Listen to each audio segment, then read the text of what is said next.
اللهم صل على محمد وعلى آل محمد كما صليت على إبراهيم وعلى آل إبراهيم إنك حميد مجيد اللهم بارك على محمد وعلى آل محمد كما باركت على إبراهيم وعلى آل إبراهيم إنك حميد مجيد۔ سورہ نور کی روشنی میں پردے کے مسائل کا بیان ہے۔ سب سے پہلا مسئلہ ہے کہ پردہ کرنا فرض ہے، اور جو چیز فرائض میں ہو اسے بجا لانا ضروری اور لازمی ہوتا ہے۔ اگر نہ کیا جائے تو اس پر گناہ ہے۔ اسلامی شریعت کا فرض دو کناروں پر کھڑا ہوتا ہے، ایک طرف کیا جائے تو فرض ہے، دوسری طرف نہ کیا جائے تو حرام ہے۔ اسلام ان چیزوں کو فرض کرتا ہے شخص کے لیے یا پورے معاشرے کے لیے بہت ہی زیادہ مفید ہو، اور جس پر اسلامی معاشرے کا قیام انحصار کرتا ہو اسے فرض کرتا ہے، اور اس کو نفل رکھتا ہے جس کے بغیر گزر ہو سکے۔ بہت زیادہ فائدہ تو اس میں بھی ہوتا ہے، مگر اس کو چھوڑ دینے سے کوئی خاص نقصان نہیں ہوتا۔ جتنے بھی فرض ہیں ان پر غور کر لیا جائے تو بات سمجھ آ جاتی ہے۔ نماز فرض ہے، اگر یہ فرض نہ ہوتی تو کسی ایک شخص کا یا ایک معاشرے کا تعلق اللہ تعالیٰ سے کسی دوسری صورت میں کبھی نہیں جڑ سکتا تھا۔ اور ایک دن اور ایک رات میں اگر کوئی ایک فرد اپنے اللہ کی عبادت کرتا ہے یا اس سے ایک رابطہ رکھتا ہے تو وہ یہی ایک ذریعہ ہے، اس کے علاوہ کوئی بھی نہیں۔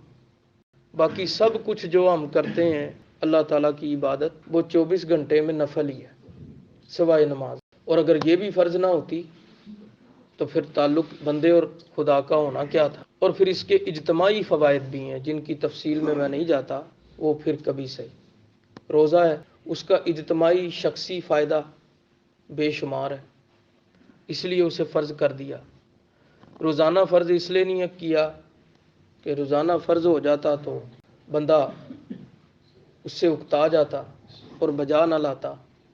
سال بعد اس لیے رکھا کہ جو کچھ کسی شخصی یا انفرادی طور پر کسی ایک انسان میں اس کے وجود میں جو سارے سال میں غلاظتیں پیدا ہوتی ہیں وہ ایک ماہ کے روزے سے دور ہو جائیں۔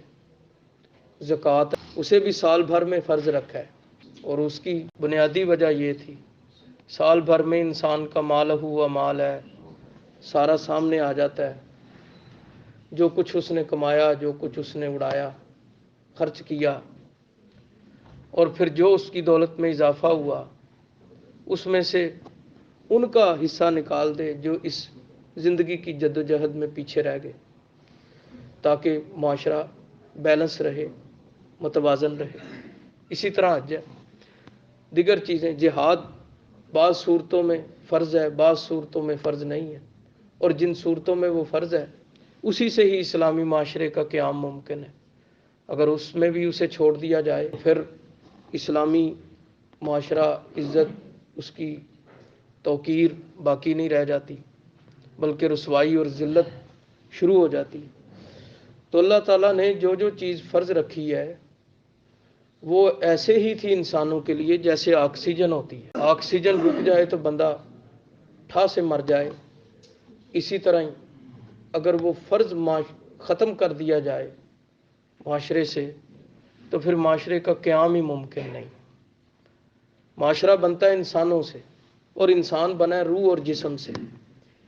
جتنا جسم ضروری ہے پاک صاف رکھا جائے اتنا روح بھی ضروری ہے، اور معاشرے کے قیام کے لیے جسموں کے خوبصورت ہونے کی بجائے روحوں کے پاک ہونے کی زیادہ ضرورت ہے، ورنہ وہ غیر اسلامی معاشرے، وہ مغربی معاشرے جہاں پر جسموں کا، دیواروں کا، سڑکوں کا زیادہ خیال رکھا جاتا ہے بجائے روح، ان کا معاشرہ پھر ہم سے زیادہ مضبوط بھی ہونا چاہیے تھا، بااخلاق بھی ہونا چاہیے تھا، اور زیادہ اللہ تعالیٰ کے قریب ہونا چاہیے تھا۔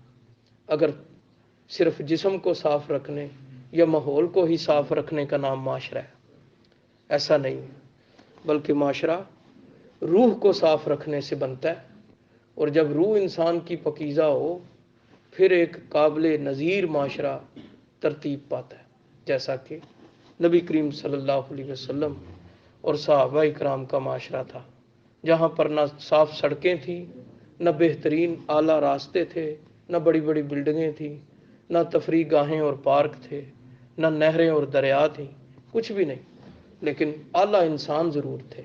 اور انہوں نے ہی ایک ایسے بے نظیر اور بے مثال معاشرے کی تخلیق کی جس کی پیروی کرنے میں لوگ اپنی سعادت سمجھتے۔ تو انسانی روح اصل میں انسانوں پر بہت زیادہ نظر اثر انداز ہوتی ہے، اور پھر انسان آگے معاشرے پر اثر انداز ہوتے ہیں۔ اور یہ جو صورت ہے سورہ نور، اس نے انسان کی روح کو ہی منور کرنے کا طریقہ اختیار کیا ہے۔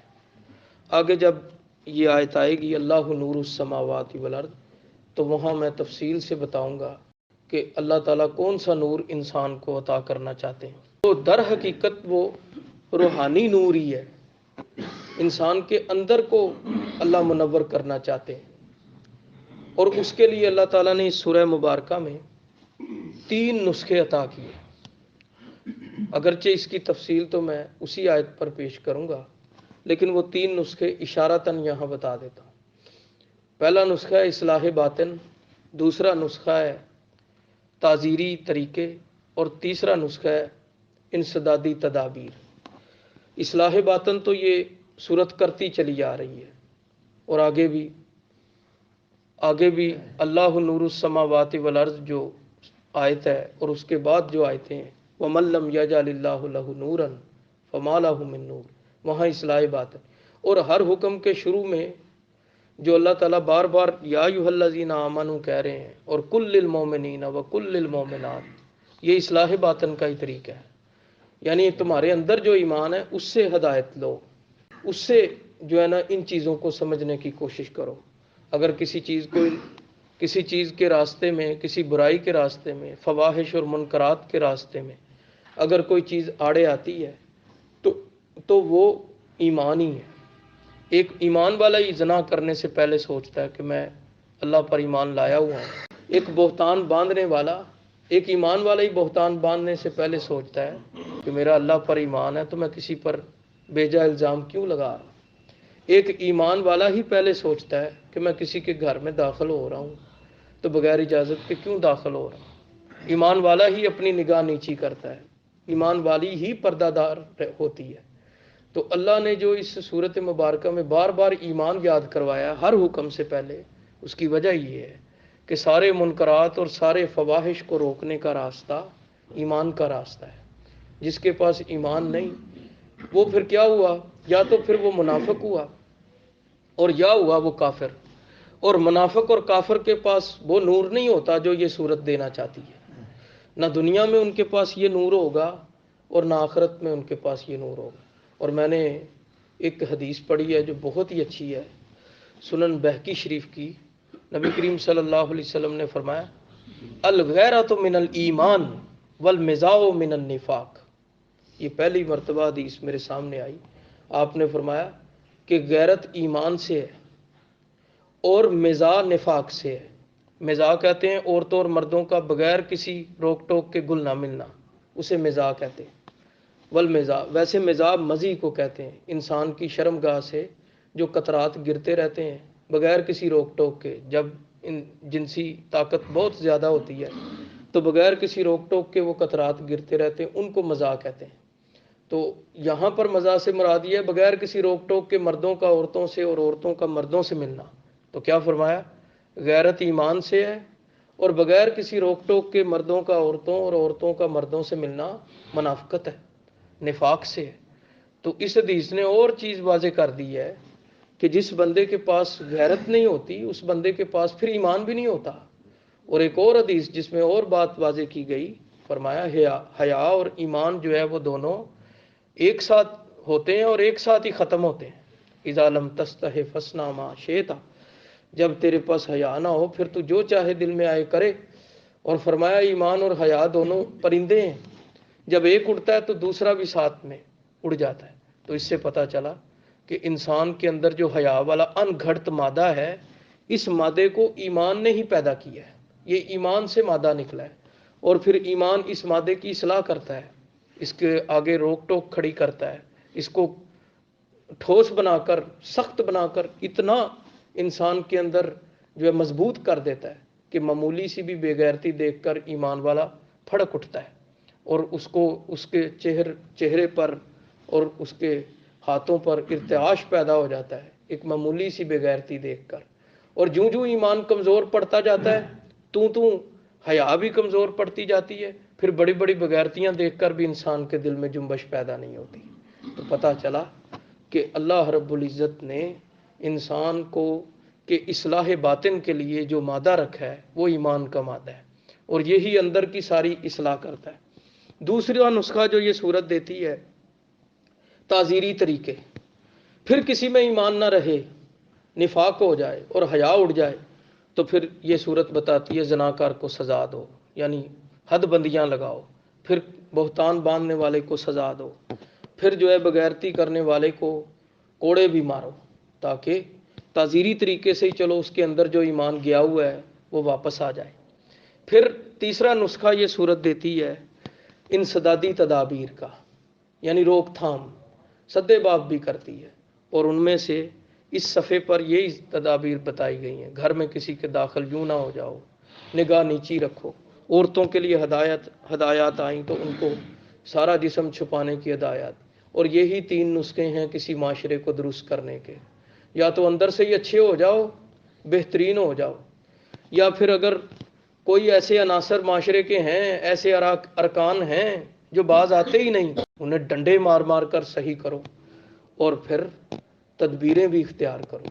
وہ لبرل طبقہ دنیا کا جو کہتا ہے کہ اسلام بڑا پرانا دین ہے، اسلام بڑا پرانا دین ہے، اس پر عمل ہو ہی نہیں سکتا آج کے دور میں، وہ کبھی اس صورت کو پڑھ کر دیکھے۔ یہ صورت جدید طریقوں سے معاشرے کی اصلاح کر رہی ہے، اور وہی جدید طریقے آج جو ہیں، وہی جدید طریقے آج دنیا مہذب دنیا اپنائے ہوئے ہے۔ کیا کسی ملک کے اندر ایسا ہے کہ چوری کی سزا نہ ہو؟ کسی ملک کے اندر ایسا ہے جہاں پر جو ہے وہ قتل کی سزا نہ دی جاتی ہو؟ اور کوئی ملک ایسا ہوگا جہاں پر تربیت کے لیے ادارے نہ کھولے گئے ہوں، لوگوں کی اصلاح کے لیے ادارے نہ کھولے گئے ہوں؟ یا کہیں کوئی ملک ایسا ہے جہاں برائی کو پھیلنے یا کسی بھی خرابی کو پھیلنے سے پہلے احتیاطی تدابیر نہ بتائی گئی ہوں؟ کوئی سڑک ایسی دنیا کے اندر ہے جہاں پر بتایا نہ گیا ہو کہ ایسے ڈرائیونگ نہ کریں ورنہ آپ کا ایکسیڈنٹ ہو سکتا ہے، اتنی سپیڈ رکھیں، یہ سیٹ بیلٹ باندھیں، یہ کریں وہ کریں؟ یہ کیا چیز ہے؟ تو یہ قرآن اس معاشرے کی سڑک کو اور شاہراہ عظیم کو بچانے کے لیے تو یہ سارے راستے اختیار کیے ہوئے ہیں۔ اس لیے اس صورت نے پردے کو فرض کیا اور بے پردگی کو حرام کیا۔